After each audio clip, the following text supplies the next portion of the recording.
तो कहते हैं जब हम जाते हैं संघर्ष करने तो लाठी पिटा जाते हैं, कहाँ जाएं? अरे गोली से दगा जाए। संघर्ष का एक लक्ष्य होता है, हम रिजल्ट लेके जाएंगे लड़ने। लाठी भी चलेगी, गोली भी चलेगी, सर भी फटेगा, पैर भी टूटेगा, ये तो हम रिजल्ट लेके लड़ने जाएंगे। नमस्कार, हम नागरिक देख रहे हैं आप और मेरा नाम है वली सिद्दीकी। हम नागरिक की टीम इस समय अलग अलग विधानसभाओं में जा रही है, अलग अलग नेताओं से मिल रही है, वर्तमान विधायक से मिल रही है, उनसे समझने की कोशिश कर रही है कि उनके विधानसभा में कितने काम हुए हैं, उनकी क्या क्या समस्याएं हैं। और ये हम नागरिक की आप स्पेशल सीरीज़ देख रहे हैं यूपी की सियासत। विधानसभा चुनाव सर पर है, कभी भी आचार संहिता लागू हो सकती है, कभी भी चुनाव की घोषणा हो सकती है।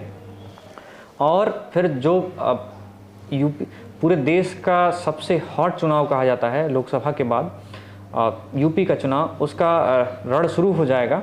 हमारे साथ इस समय हैं सहजनवा से विधायक शीतल पांडे जी, उनसे बात करेंगे। सर, स्वागत है आपका हम नागरिक में। निकाल बाबा, ये बताइए, शीतल पांडे जी, ये बताइए, सबसे पहले तो ये गिनवा दीजिए कि आपके क्षेत्र में पिछले 5 सालों में अपने सबसे महत्वपूर्ण जो भी काम किए वो कौन कौन से काम हैं, फिर उसके बाद हम सवाल जवाब पर आते हैं कि आप पिछले 5 सालों की उपलब्धि आप बताइए अपनी क्या क्या है।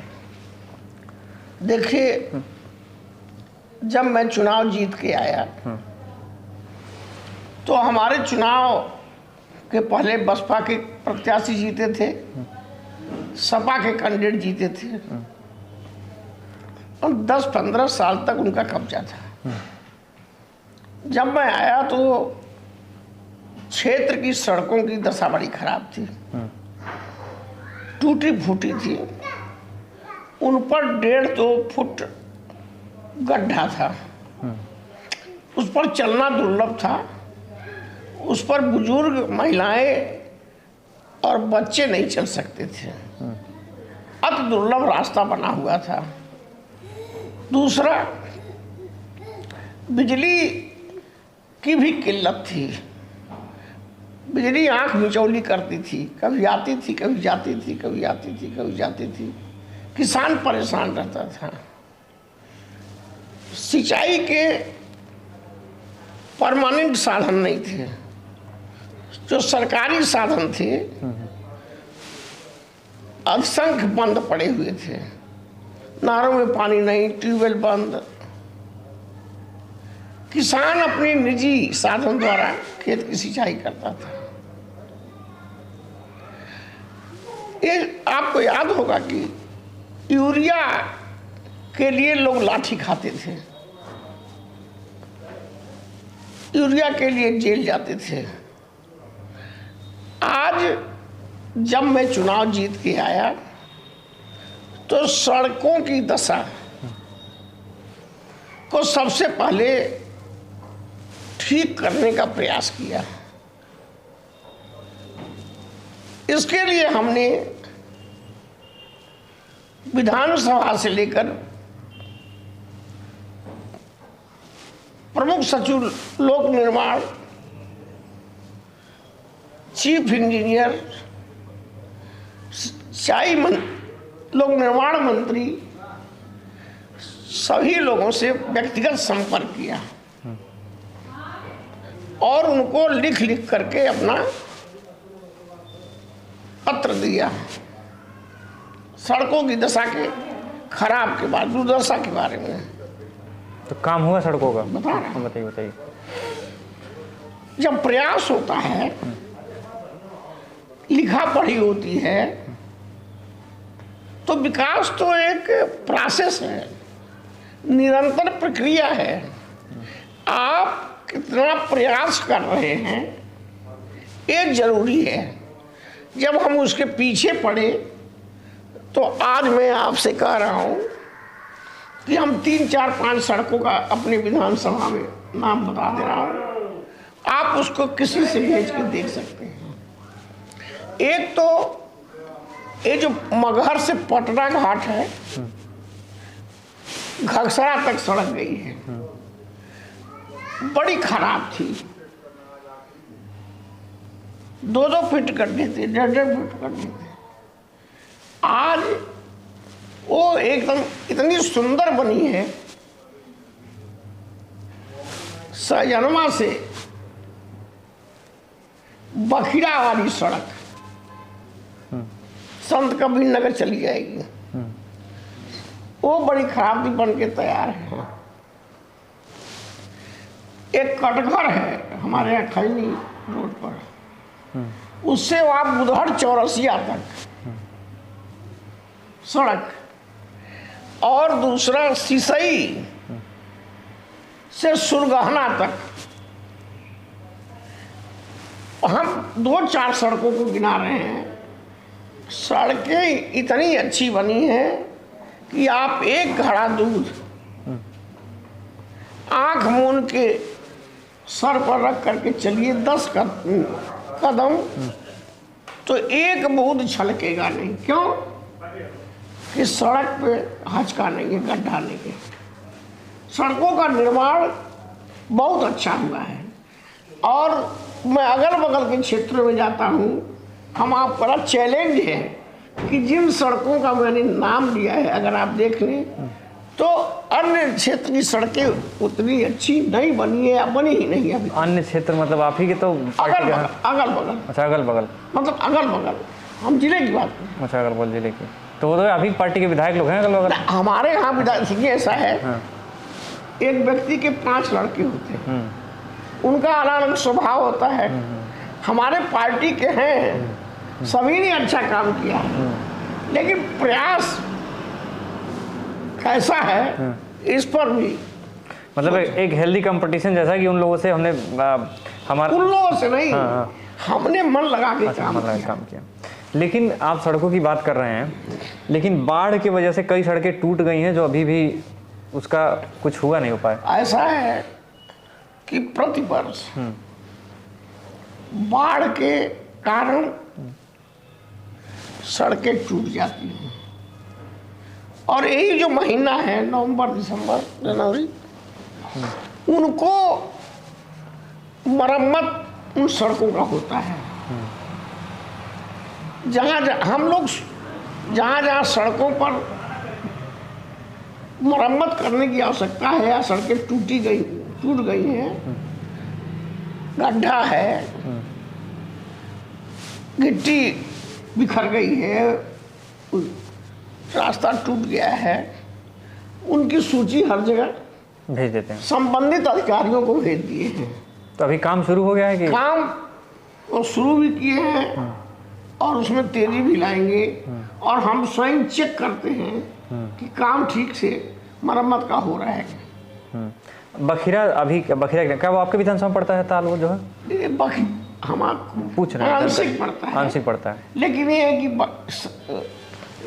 सजनवा क्षेत्र में जो हमारा बॉर्डर है, निवास गोविंदापुर, थोड़ा पड़ता है। बखिरा की जैसे कई बहुत समय से सुना जा रहा है कि उसको टूरिस्ट स्पॉट की तरह विकसित किया जाएगा, उसका पर्यटन क्षेत्र में, क्या उस पर कुछ काम हो पाया है? जी, अभी दिखता तो नहीं है ग्राउंड पर। नहीं, वो प्रक्रिया में है। इसके लिए जो हमारे बगल के विधायक हैं राकेश बघेल और मैं, पूरे बखिरा इलाके का हम लोग दौरा किए 1-1.5-2 साल पहले, और उसकी रिपोर्ट बना करके हम लोग के वो एक परिचित थे मंत्री जी, महेंद्र पांडे जी या कौन मंत्री था, पर्यटन मंत्री, हाँ पर्यटन, हाँ आगे बताएं। उसको हम लोगों ने दिया असल नीतिगत तरीके तौर पर बखिरा को पर्यटन के रूप में ले लिया गया है, लेकिन आर्थिक कमी के कारण हमने क्वेश्चन भी इस पर लगाया था, विधानसभा में सवाल पूछा था। हाँ, तो उस पर उत्तर आया कि बहुत पैसा लगेगा, प्रयास किया जा रहा है। हमने एक क्वेश्चन और लगाया था कि ये जो बंदे हैं काले संजीरों से सुरगाना तक, ये अगर पक्का हो जाए तो सजनवा की लाइफ लाइन हो जाएगा, और जो सजनवा में जाम लगता है वो और बाईपास निकल जाएगा वो डोहरिया कला के पास। जैसे उनवल का बाईपास हो गया है। हाँ। तो अभी चूंकि रेलवे लाइन को क्रॉस करना पड़ेगा और उस पर पुल की आवश्यकता है, इसलिए अभी काम रुका हुआ है। काम रुका हुआ है। रेलवे जब उसको प्रोसेस पूरा करेगा तब वो काम आगे बढ़ पाएगा। लेकिन वो सबके नॉलेज में है कि उसको पक्का करा दिया जाए और थोड़ा सा चौड़ा भी करा दिया जाए, क्योंकि सिसई से लेके सुरगाना और इधर पाली ब्लॉक तक उस उत्तरांचल के लोगों को आने का कोई सवारी का साधन नहीं है। तो हम चाहते हैं कि वो जो सड़क बन जाए चौड़ी और वहाँ सुरगाना से उतर करके पाली होते हुए सजनवा आ जाए। तो उसका काम बेलौड़ा चौराहे से उसका काम चल रहा है। हाँ, उस चौड़ीकरण पर कहा गया है, इंजीनियर लोगों का दौरा भी कराया गया है, लेकिन थोड़ा चौड़ा रिस्क है ना कि भाई बस जाएगी मुड़ेगी, ये प्रयास चल रहा है। डोहरिया कला आप ही के विधानसभा में पड़ता है जी, ये इतना सौभाग्य सौभाग्य आपको है। इतना ऐतिहासिक जगह है डोहरिया कला। बीच में खबरों में भी था कि इसको भी पर्यटन के क्षेत्र में बढ़ावा दिया जाएगा। इसको भी जब चौरी चौरा का महोत्सव मनाया जा रहा था, उसको भी बड़े डेवलप करने की बात की जा रही थी। लेकिन एक दिन हम लोग गए थे, ताला बंद था, कोई था नहीं। ऐसा है कि आज जो आप स्वरूप देख रहे हैं बढ़िया बना था, लेकिन कोई था नहीं, ताला बंद था, हम लोग वापस आना पड़ा। वो जो आज हाँ, आज जो स्वरूप वहाँ देख रहे हैं, पहले बाउंड्री टूटी हुई थी, जंग लगा हुआ था, काई घास फूस था पूरा। हम लोग जाकर के साफ करवाए, वीडियो भी थे, वीडियो से के सामने करवाया गया अभी 1 महीना पहले, 2 महीना पहले।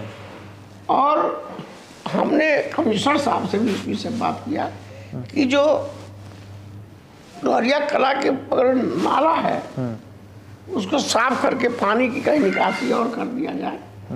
ये जो पुलिया है वहाँ रुका हुआ पानी है, उसको आगे बढ़ाया जाए। और मैंने कहा कि प्रधान जो डोहरिया कला के प्रधान हैं कि भाई आप जिम्मेदारी लीजिए, आपका ये तीर्थ स्थल है, जैसे मंदिर आप जाते हैं। हाँ, गए थे, हम लोगों ने पूछा था तो पता चला प्रधान जी चाबी लेके गए हुए हैं कहीं। सुनिए, तो मैंने उनसे कहा उधर चलो। मैंने उनसे कहा कि ये तीर्थ स्थल आपके गांव का है, आप उसको साफ सुथरा बंद कर दो, साफ सुथरा करवा दीजिए, घास फूस कटवा दीजिए, भले ही 2 लेबर लगे आपको, अपने पास से पैसा देना, दे करके इसको साफ सुथरा करवा दीजिए। तो एक बार तो पूरा कटवाया गया। अब इधर जो घास फूस तो बड़ा नहीं है, वहाँ जैसे अगर ये किया जाए कि जैसे उसको पार्क वार्क अच्छे से बना दिया जाए, 1-2 लोगों की अस्थायी नियुक्ति हो जाए जो उसकी देखभाल करे, जैसे अन्य स्मारकों पर है, तो हो सकता है पर्यटक वहाँ जाए। क्योंकि जैसे मान लिया मैं गया तो बंद मिला, तो मैं तो भविष्य में किसी को कैसे कहूँगा कि वहाँ जाइए। जैसे एक बात है, वहाँ एक चौकीदार हो जाए चाबी लिए। हाँ। अब चौकीदार चाबी प्रधान के पास रहेगी। हाँ। तो प्रधान तो परमानेंट बैठा नहीं रहेगा। हाँ, 1-2 लोगों की नियुक्ति हो जाएगा। इस विषय पर हम बात करेंगे। ताकि जो कोई अगर दर्शक वहाँ पर्यटक जाए तो उसे कुछ देखने को मिले। जैसे मान लीजिए किसी को हम कहें कि पर्यटन क्षेत्र है और वहाँ वो जाए तो बंद मिले, तो फिर वो तो वापस आ जाएगा ना। तो इस बारे में वहाँ पार्किंग बन जाए कुछ, जैसे अब देखिए नौका विहार पे जहाँ हम लोग हैं, आपके आवास पे थोड़ी दूर पर नौका विहार पहले क्या था, लेकिन जब डेवलप किया गया तो देखिए आज यहाँ कितने भीड़ लगती है।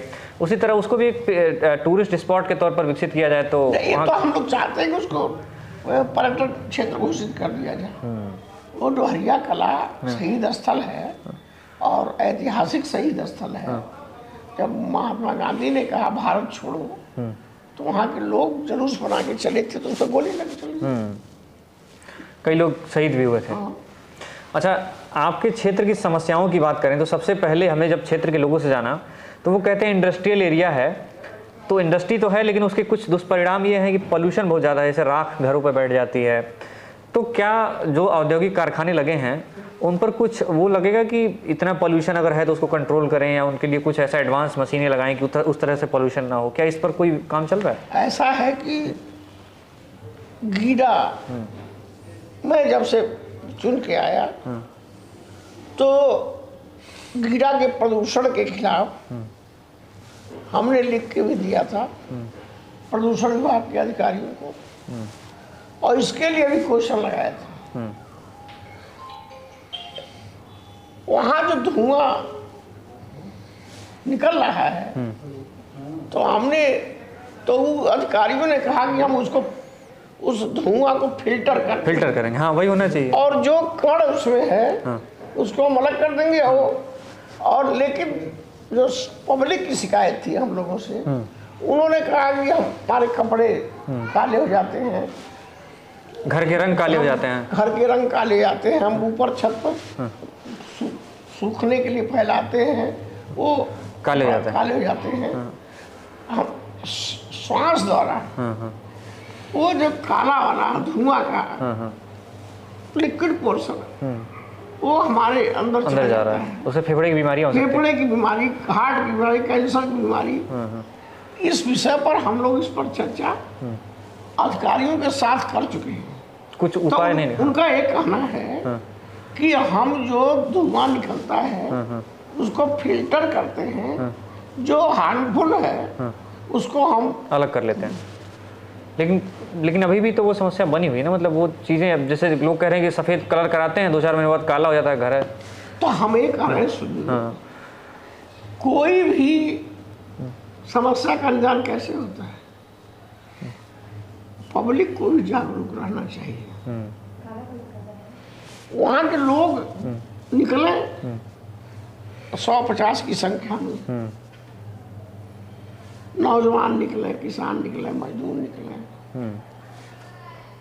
कि आप लोगों ने तुम्हारी जमीन ले लिया और अब बीमारी फैला रहे हैं और दूसरी बीमारी दे रहे हैं।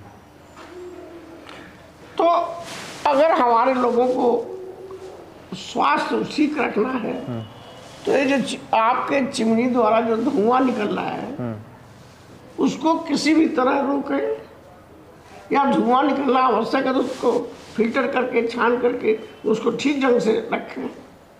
इस विषय में हम लोग डीएम कमिश्नर, प्रदूषण विभाग के अधिकारियों से बात की और आगे भी करेंगे। जो आपने कहा कि कपड़ा काला हो जाता है, बीमारियां तरह की फैलती हैं, सच है, स्वीकार कर रहे हैं आप। अच्छा, आपके विधानसभा क्षेत्र में कई पुल ऐसे हैं जो अभी निर्माणाधीन है, लंबे समय से हैं, कब पूरा हो जाएंगे? जो एक मुझे नाम नहीं याद आ रहा है, करमैया का नाम है शायद, क्या नाम है, 2 जिलों को जोड़ता है, शायद आपके विधानसभा में पड़ता है। नदी पर पुल बन रहा है जो बन नहीं पा रहा है। ऐसा है वो जो सरजू नदी पर, कुआनो नदी पर, नहीं, कमरिया घाट उधर है। अच्छा, दूसरे विधानसभा हमारी तरफ में। अच्छा, आपकी तरफ नहीं। आपके विधानसभा मुझे याद आ रहा है, कोई एक है पुल जो बन रहा है, आप बता रहे थे अभी, कुछ पुलों का काम रुका हुआ है हमारे यहाँ। आमी नदी पर पुल बना हुआ है। अच्छा, बना हुआ है। ढड़ौना और गाड़ 2 नया पुल बना है। अच्छा, आमी नदी पर बन गया है वो पुल? हाँ। अच्छा, उस पर आवागमन हो रहा है। हाँ, कोई पुल हमारे यहाँ अधूरा नहीं है। फरसाडार का पुल था, 25 साल से उस पर अप्रोच नहीं बना था, लेकिन इनकी सरकार आई है, हम लोग विधायक हुए, अप्रोच बन गया। चलिए, ये तो आपके विधानसभा की बात हो गई। अब थोड़ी राजनीतिक बात कर लेते हैं। आप छात्र संघ के पदाधिकारी रहे हैं। वर्तमान में गोरखपुर विश्वविद्यालय में बड़ी उथल पुथल है, खबरों में होगा, आप तो देखते ही होंगे। वीसी के खिलाफ प्रोफेसर उतरे हैं कि वीसी हटाओ, विश्वविद्यालय बचाओ। वीसी साहब जो है वो टस से मस नहीं हो रहे हैं। क्यों इतना व्यवस्था लचर हो गया है? देखिए, ऐसा है, जब आपकी आवाज़ कमज़ोर होगी, आपका संगठन कमज़ोर होगा। इधर आपसे बताएं कि इस उपभोक्तावादी संस्कृति के कारण संघर्ष एकदम भोथा हो गया है, भोथरा हो गया है। संघर्ष भोथा हो गया मतलब कोई संघर्ष कर नहीं रहा उस तरह से। सब उपभोक्तावादी संस्कृति के शिकार हो गए हैं। आप देखिए, रेलवे यूनियन है, टेलीफोन यूनियन है, लेकिन आप जिस सरकार, अच्छा हाँ बताइए। हमने सरकार में है, हमने सरकार में है। लोकतंत्र में पक्ष विपक्ष होता है ना, जिनकी जिम्मेदारी है कि जनता की आवाज को अगर सरकार उपेक्षित करती है तो उनको उठाना चाहिए। हमारा काम है कि हम संबंधित अधिकारियों से वार्ता करें, व्यवस्था को ठीक करें, और व्यवस्था ठीक नहीं हो पाती है तो विपक्ष का काम है आवाज उठाना। ये तो आपकी भी कमजोरी है ना कि व्यवस्था ठीक नहीं हो पा रही है। नहीं, व्यवस्था हम ये कह रहे हैं कि हम व्यवस्था ठीक कर रहे हैं।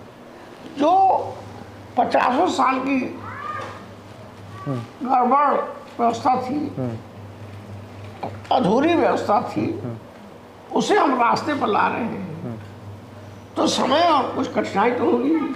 लेकिन जैसे आप छात्र संघ के पदाधिकारी रहे हैं और इस सरकार, भाजपा सरकार छात्र संघ चुनाव को रोक के बैठी है, यार आप पे आरोप लगता है। सपा सरकार थी तो एक बार चुनाव कराया था उसने, अभी आपकी सरकार है वो छात्र संघ चुनाव पर रोक लगा रही है। तो आप जैसे नेता कैसे बाहर आएंगे जब छात्र संघ चुनाव ही नहीं होंगे? तो अब ऐसा है कि हम जिस समय छात्र संघ के अध्यक्ष थे तो ये प्रश्न तो उस समय का है। अब मैं विधानसभा विधायक हूँ। विधायक का काम है विधि का निर्माण करना। तो अब यहाँ के, अब हम कैसे कहते हैं कि यहाँ के नौजवान में संघर्ष करने की क्षमता कम हो गई है, वो कर ही नहीं रहे हैं। पता है ना, उपभोक्तावादी संस्कृति के शिकार हो गए हैं। तो कहते हैं जब हम जाते हैं संघर्ष करने तो लाठी पिटा जाते हैं, कहाँ जाएं? अरे गोली से दगा जाए। संघर्ष का एक लक्ष्य होता है, हम रिजल्ट लेके जाएंगे लड़ने। लाठी भी चलेगी, गोली भी चलेगी, सर भी फटेगा, पैर भी टूटेगा, तो हम रिजल्ट लेके लड़ने जाएंगे।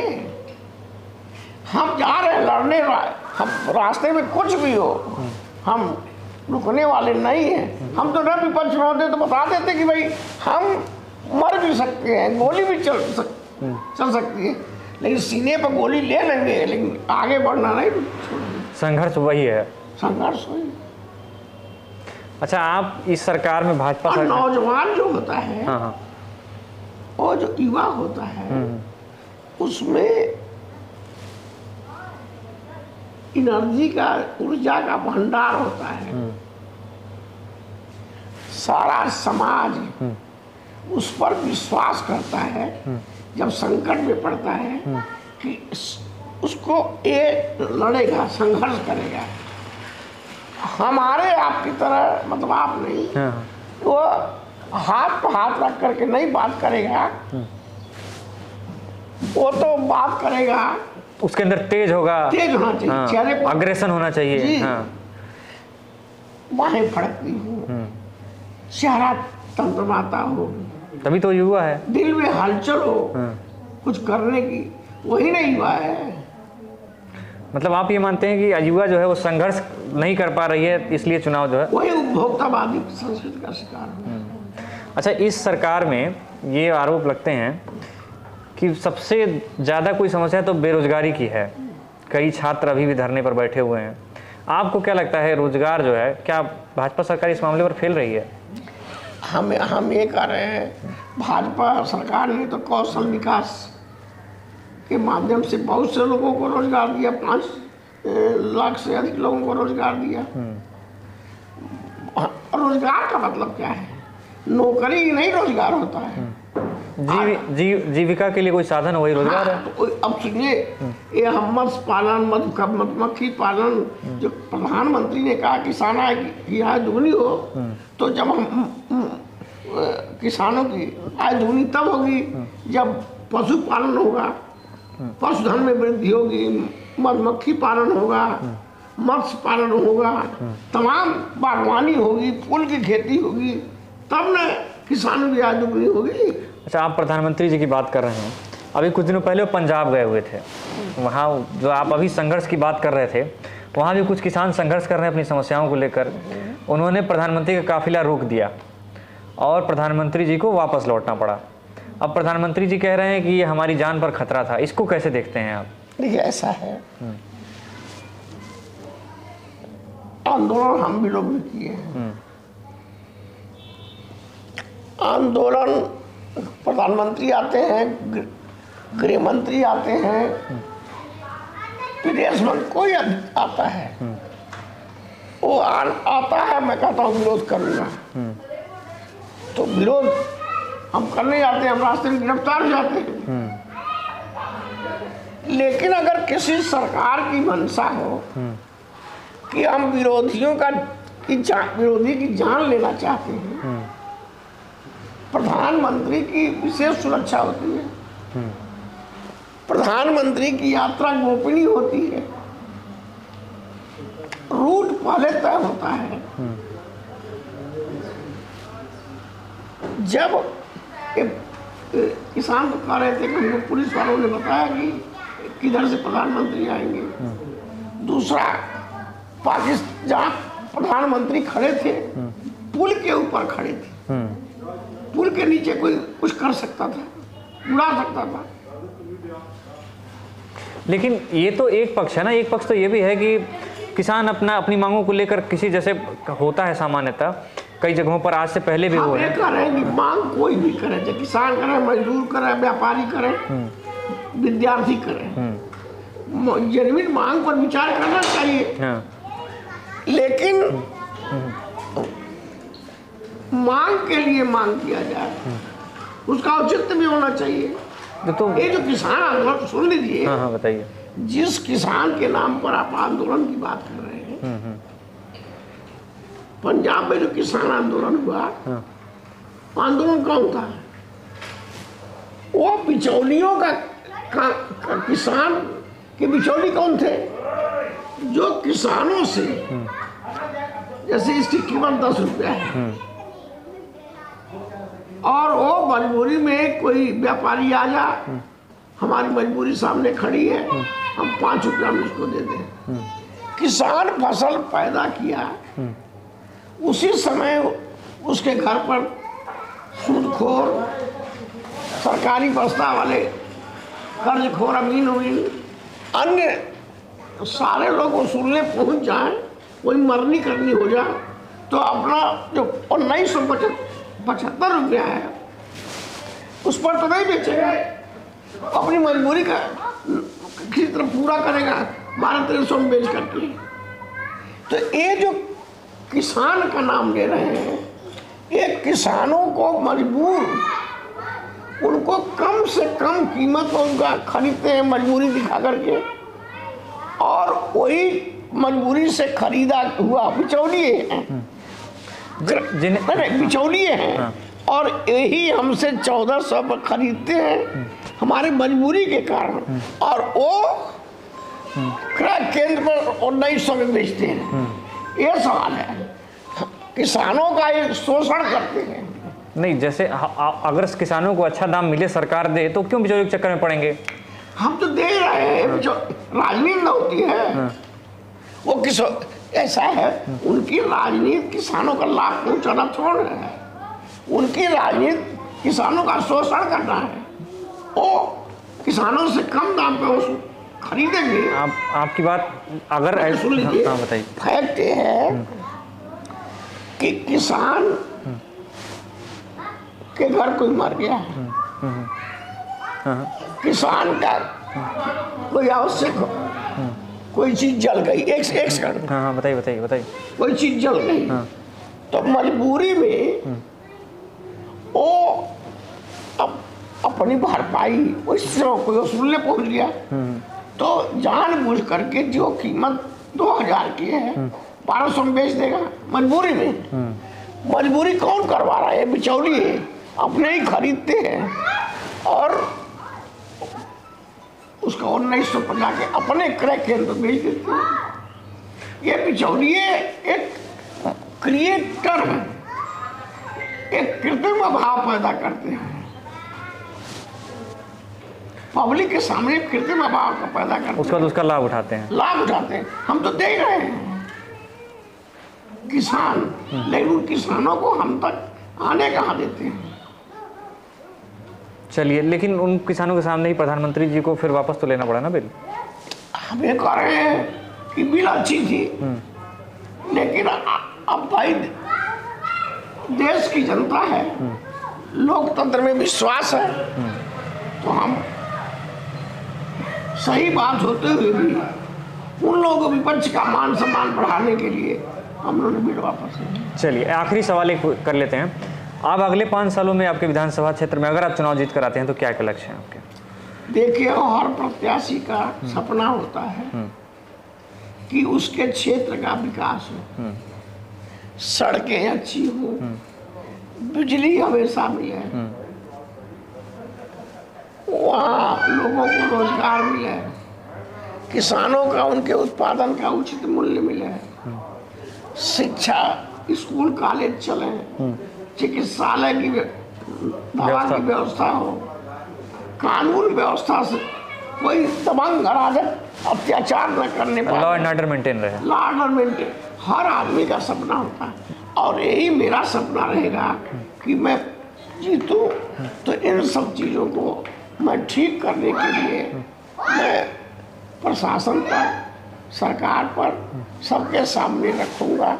और हम आज भी रूलिंग पार्टी के हैं जरूर, लेकिन जो जनता के जेन्युइन डिमांड है, हमारे कहने से नहीं तो फिर अधिकारियों पर भी कोशिश करते हैं, भाई क्यों नहीं मानेंगे, सदन में भी सवाल उठाते हैं, उठा देंगे। चलिए बहुत बहुत धन्यवाद, आपने हमसे बात किया, बहुत बहुत।